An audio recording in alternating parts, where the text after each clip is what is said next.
Lipstick ছাড়াও যে খুবই সুন্দর করে লিপস্টিক দেওয়া যায়, খুবই সুন্দর একটা লিপস্টিকের শেড হয়, তুমি আজকের এই ভিডিও দেখে একদম অবাক হয়ে যাবা।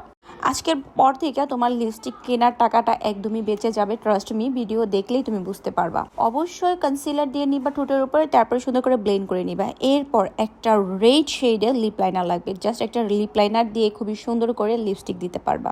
লিপ লাইনারটা দিয়ে সুন্দর করে আমি যেভাবে দিতেছি একটু একটু করে লাইন টানতেছি, আবার ঠোঁট দিয়ে আম্মা করে ব্লেন্ড করে দিতেছি, আবার একটু করে দিতেছি, আবার আম্মা করে ব্লেন্ড করে দিতেছি। তারপর কি করবা, তোমার আঙ্গুল দিয়ে পুরো লিপ লাইনারটা একদম উঠাই ফেলবা, মানে সুন্দর করে আঙ্গুল দিয়ে ব্লেন্ড করে দিবা, স্মাচ করে দিবা।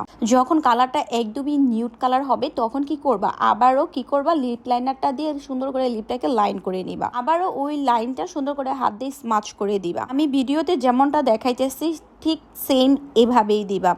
তারপর ঠোঁটের মাঝখানে একটু দিয়ে দিবা। তারপর ওই যে দুই সাইডে একটু লিপ লাইনারটা ছড়ে গেছিলো, ওইটা সুন্দর করে একটু কনসিলার দিয়ে হাইট করে নিবা।